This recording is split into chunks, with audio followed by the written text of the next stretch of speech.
Em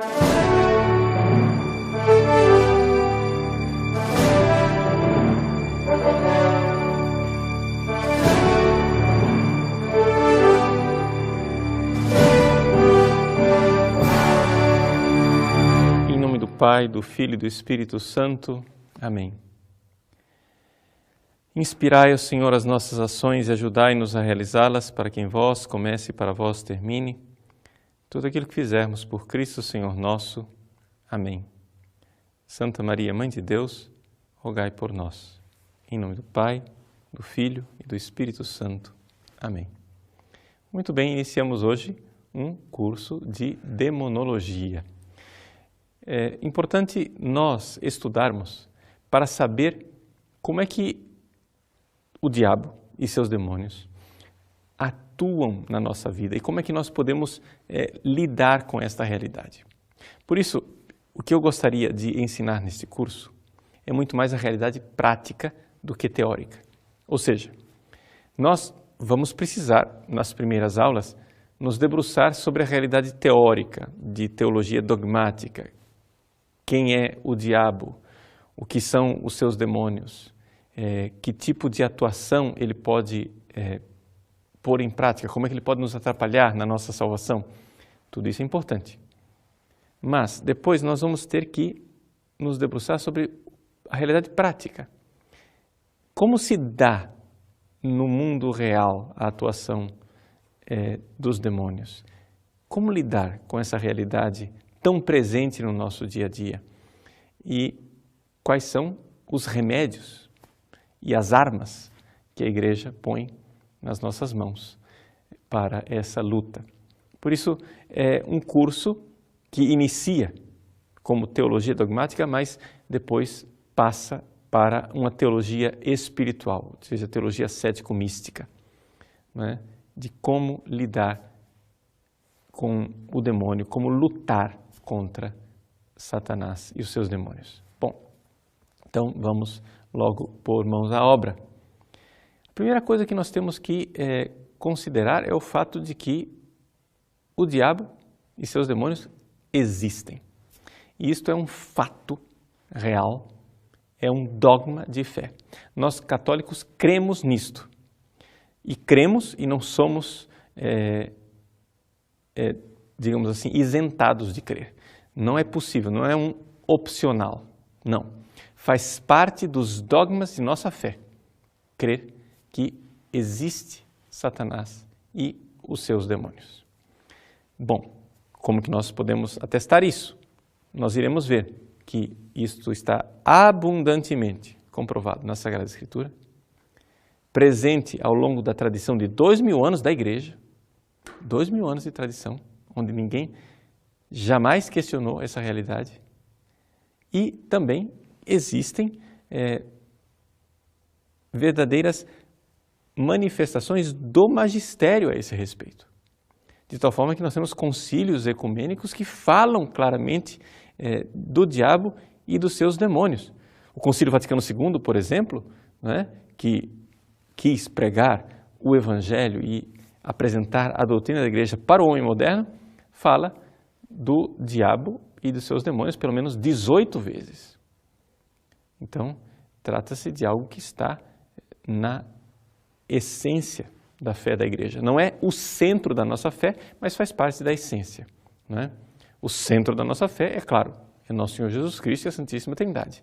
Mas a existência dos anjos e demônios faz parte, sim, da essência. Não é algo que a gente possa descartar. Para que você tenha, já desde o início do nosso curso, uma certeza disso, vamos ao Catecismo da Igreja Católica. No número 391, nós temos uma afirmação do Quarto Concílio Latrão, do ano de 1215, que você pode verificar lá no Denzinger, no número 800. Lá está o texto inteiro. Está aqui: Diabolus enim et tali demones ad eo quidem natura creati sunt boni, sed ipsi per se facti sunt mali. A tradução, o próprio catecismo providencia: com efeito, o diabo e os outros demônios foram por Deus criados bons em sua natureza, mas se tornaram maus por sua própria iniciativa. Então, fala-se de uma queda dos anjos. O pecado, o mal, foi uma invenção angélica. Foram os anjos que inventaram o pecado, o mal e o inferno. Os homens entraram dentro da sedução do diabo e de seus demônios. Este pecado, como nós iremos ver, é sobretudo um pecado de soberba e de inveja, não é? Esses são os dois pecados básicos de Satanás. E que, por soberba e por inveja, ele levou o homem para essa realidade terrível que é a perdição eterna, a possibilidade de nós jamais contemplarmos a face de Deus. No entanto, Jesus vem para nos salvar, para nos libertar dessa realidade. E toda a obra de salvação de nosso Senhor se explica como uma luta muito clara contra este adversário. Mas vamos então olhar para o dado bíblico. Concretamente, o que é que as Sagradas Escrituras nos dizem a respeito de Satanás. Se você quiser aprofundar isto, vendo um estudo sistemático do que é que está na Bíblia, eu aconselho você, a respeito desse tema do demônio, como manual, o livro do padre José Antonio Sayés, El Demonio, Realidad o Mito. Este livro, que é um livro razoavelmente breve, são somente 180 páginas, é um livro que consegue colocar a essência, né, daquilo que a Igreja crê a respeito do demônio. Porque, aliás, vamos ser bem claros, aquilo que realmente é de fé católica, os dados que nós temos a respeito da atuação do demônio, que nós precisamos crer, é uma série de afirmações bastante concretas, mas não dá para fazer enciclopédias a esse respeito, né? O imaginário popular, a visão das pessoas aumenta muito mais desproporcionadamente essa realidade do demônio. A visão católica ela é sóbria, ela é equilibrada, ela é bastante, digamos assim, modesta em termos de volume, porém já é algo que ajuda bastante na nossa vida, no nosso dia a dia. Bom, vamos então para as Sagradas Escrituras. Nas Sagradas Escrituras, conforme está no livro do padre Sayés, nós vemos que o Antigo Testamento praticamente não fala da existência de Satanás. Por quê? É curioso que se fale tão pouco e que o Novo Testamento, ao contrário, seja uma verdadeira explosão, né, da presença de Satanás e seus demônios. Vejam, se nós formos ver os vários vocábulos que dizem respeito ao demônio, a Satanás, a possessões, etc., nós iremos ver que o Novo Testamento fala do diabo cerca de 511 vezes. Veja, para a gente ter ideia da proporção. 511 vezes o Novo Testamento fala de Satanás. Então, quer dizer que no centro da revelação bíblica, nós temos, sem dúvida alguma, esta presença do mal, do maligno. Mas, curiosamente, embora sejam 511 vezes no Novo Testamento, que, em termos de volume, é a menor parte da Bíblia, né? No Antigo Testamento, que é tão longo, se fala tão pouco. Por quê? Porque no processo pedagógico de Deus, nós temos que ver que Deus vai guiando o seu povo para crer nele. Ora, qual era a situação no início? Abraão, quando foi chamado por Deus, ele estava num ambiente politeísta, ou seja, havia vários deuses. Aos poucos, Deus vai ensinando a Abraão. Primeira coisa, faz um pacto de aliança com ele para dizer, olha, adore somente a mim, não adore outros deuses.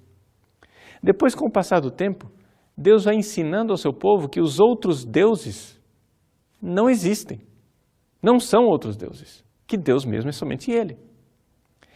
E aí, então, né, a partir disso, vem a luta dos profetas para livrar o povo de Israel da idolatria. Vejam que é um processo. Quando o povo, então, se fixou na realidade de que só existe um Deus, aí, na época dos sapienciais, ou seja, dos escritos pós-exílicos, quando o povo de Judá foi para o exílio da Babilônia e voltou de lá, no retorno, os sapienciais começam então a falar do demônio. Mas por que somente então? Porque somente então é que se fixou esta realidade de que tudo, absolutamente tudo que existe foi criado por Deus. E que não existem dois princípios, como por exemplo na Babilônia, em que se fala de um Deus do bem e um Deus do mal, um Deus da luz e um Deus das trevas. Mas existe somente um Deus, que criou tudo. O resto é criatura. E que, portanto, Satanás e os demônios fazem parte das criaturas de Deus que, por pecado próprio, por iniciativa própria, se afastaram de Deus.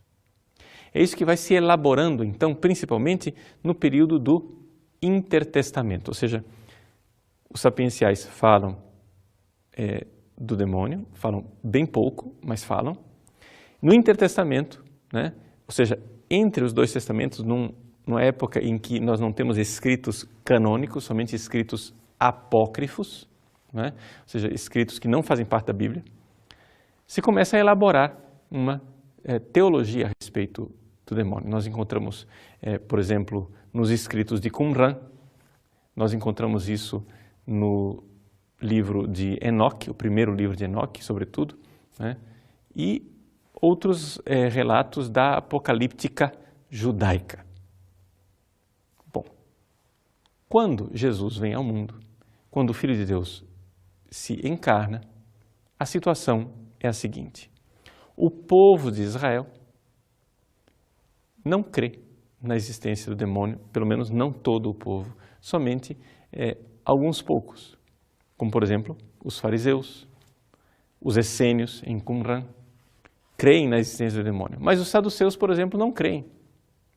Por isso é totalmente fora da realidade e desorientada esta afirmação de alguns teólogos liberais que dizem que não, é que acontece o seguinte: a sociedade onde Jesus agia era uma sociedade que em toda ela tinha uma visão mágica das coisas, acreditavam na existência de demônios e Jesus não quis se dar ao trabalho, né, de desmitologizar, ou seja, de combater essa mentalidade de mitos. Isso é totalmente irreal. Esse argumento simplesmente não funciona. Por quê? Por várias razões. Em primeiro lugar, Jesus soube, sim, se contrapor, não é? Existem vários argumentos, o padre Sayes coloca, resume, não é, esses argumentos em 3 critérios que nós podemos adotar para vermos que, de fato, Jesus cria que existe Satanás. E não somente isso, a própria identidade de Jesus e a sua forma de se apresentar como Salvador só se explica exatamente porque Jesus se apresenta como aquele que está lutando contra Satanás e seus demônios. Então, são 3 critérios fundamentais que apresenta o padre Sayes. Estou na página 52 para aqueles que têm o livro. Primeiro, o critério da múltipla atestação. Ou seja, não é possível que Jesus, histórico, não acreditasse na existência de Satanás e dos seus demônios. Por quê? Porque existem tantíssimos relatos de exorcismos de Jesus e tantas frases de Jesus com múltipla atestação que não há dúvida, isso não era uma coisa da comunidade primitiva, não é uma coisa que inventaram e colocaram na cabeça de Jesus que Jesus nunca pensou, mas eles inventaram aquilo. Não, aquilo realmente está ligado a Jesus. Como eu disse para vocês, são 511 vezes que se fala de Satanás no Novo Testamento. Comparado com as pouquíssimas vezes que se fala disso no Antigo Testamento, nós vemos claramente, aquilo só podia ser de Jesus. Esse é o primeiro critério, a múltipla atestação. E depois, a questão da descontinuidade. Ou seja, o que é que o povo de Israel esperava? O povo de Israel esperava um Messias político. Um Messias que viesse para libertar o povo de Israel da opressão dos romanos. Ora, Jesus deixa os romanos em paz e começa a lutar contra Satanás, um inimigo espiritual. Ou seja, existe uma descontinuidade entre a expectativa daquela comunidade e aquilo que Jesus fez. Exatamente, por exemplo, as tentações demoníacas, não é? Que se apresentam ao longo do Novo Testamento são todas nessa direção. Você veja, por exemplo, as tentações apresentadas no deserto, quando Jesus inicia o seu ministério, podem ser basicamente todas reduzidas a essa tentação do messianismo político. Joaquim Jeremias, que é um famoso exegeta protestante, que se especializou em buscar no Evangelho aquilo que corresponde realmente ao Jesus histórico. Ele diz que não há dúvida de que a tentação, não é, que o demônio apresenta a Jesus no deserto é uma tentação basicamente que se resume a isto. Converte as pedras em pães. Ah, você é o novo Moisés, o líder político do povo que vai levá-los para a libertação, como Moisés libertou o povo do Egito. Vai, eu te darei estes reinos, né? Esses povos para governar. Tentação política. Vai e te joga aqui do pináculo do templo e mostra que você é o showman, porque aí todo mundo vai te seguir e você vai ser um líder político. A tentação do líder político. Essa tentação se apresentou na vida de Jesus durante várias ocasiões e Jesus sempre negou essa realidade. Jesus, quando se apresenta numa identidade de que o reino dos céus é uma realidade espiritual. Ele não veio para ser um combatente político e o seu inimigo não é César, que está em Roma, mas é Satanás e os seus demônios. Esta atitude, ela corresponde ao Jesus histórico, não há dúvida nenhuma. Por exemplo, o famoso logion, ou seja, a afirmação de Jesus a respeito de Beelzebu, ou seja, a controvérsia de Jesus com os fariseus. Os fariseus afirmaram que Jesus estava expulsando o demônio por obra do próprio Beelzebu. Então, o que faz Jesus? Isso está narrado tanto no Evangelho de Mateus como no de Marcos. Você pode conferir lá o que está em Mateus capítulo 12, versículo 27 a 28, porque é um texto um pouco mais semítico, né? E os grandes exegetas veem exatamente que essa controvérsia a respeito de Beelzebu, ela é certamente histórica, porque ela é tão cheia de semitismos, tão cheia de linguagem arcaica, e pelo princípio da múltipla atestação, não há dúvida de que aquilo é histórico. Por quê? Porque isso está atestado em Mateus e Lucas, que segue uma fonte que a gente costuma chamar de fonte Q, a fonte Quelle, está atestado em Marcos, que segue uma outra tradição, e está atestado igualmente em outros livros, não é? Fora do Novo Testamento. Então, sendo assim, não há dúvida, trata-se de uma realidade histórica. Jesus, então, responde aos fariseus, dizendo: se eu expulso os demônios por Beelzebu, os vossos discípulos, com o poder de quem os expulsa? Por isso, eles serão vossos juízes. Porém, se eu expulso os demônios pelo dedo de Deus, é o reino de Deus que chegou para vós. Então, essa realidade de que o reinado de Deus está ligado ao combate contra Satanás. Ou seja, existe uma escravidão, essa escravidão é a escravidão de Satanás, e Jesus veio para romper essa escravidão para que Deus reine na vida das pessoas. E é assim que Jesus se apresenta. Então vejam que o maior argumento a respeito da existência do demônio é exatamente a própria identidade de Jesus e a salvação que ele vem nos trazer. Ou seja, o argumento mais importante sobre Satanás e os seus demônios é exatamente o fato de que trata-se de uma peça importante na soteriologia, ou seja, soteriologia é o estudo da salvação, né? A salvação que Cristo veio nos trazer não se compreende se nós não considerarmos a existência dos demônios. Trata-se de uma salvação do pecado, da morte e de Satanás. Isto é uma realidade tão presente na vida de Jesus que se você tira Satanás e os seus demônios do Novo Testamento, o Novo Testamento se torna absurdo, cai por terra.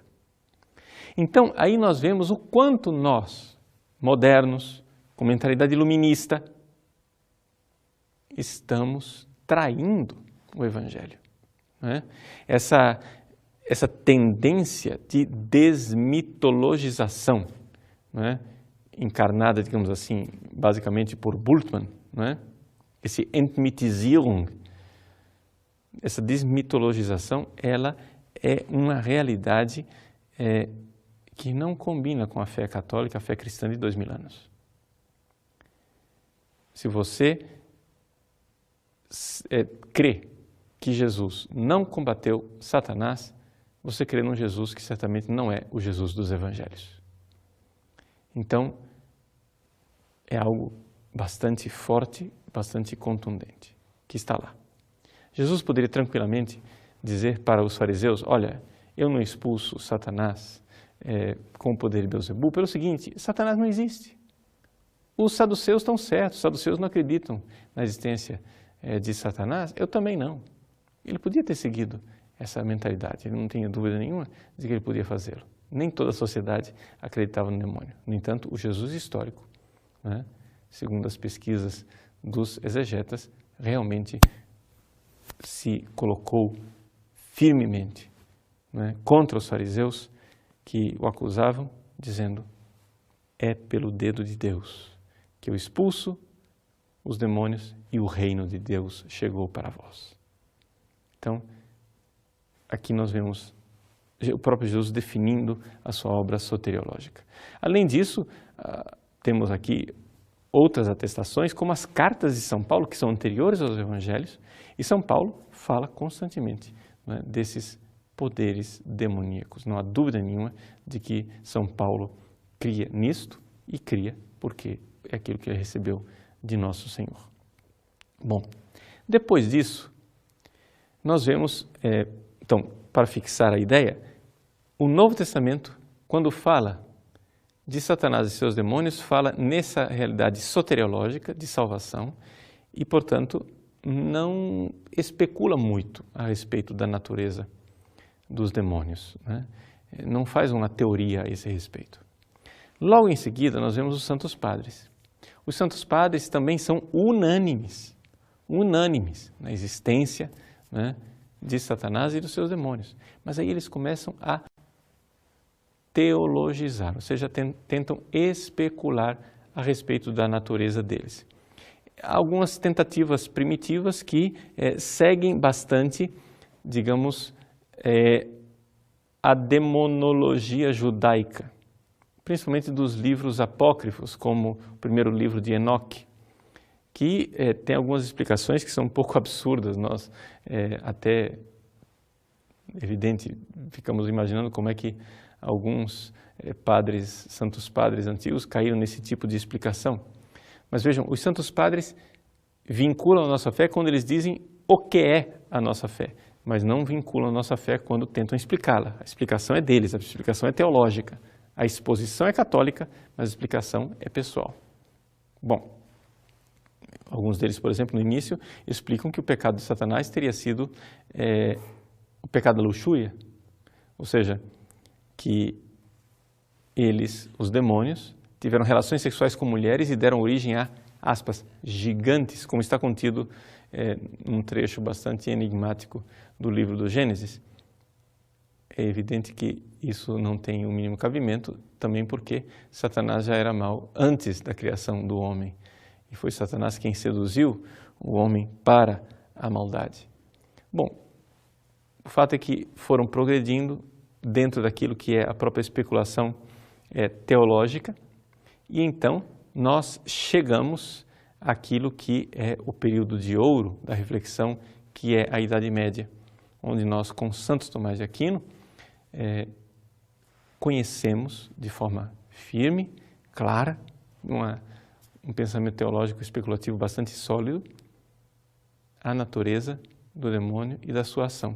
E a respeito da doutrina de Santo Tomás e a sua teologia, que nós iremos falar na aula que vem, se Deus quiser.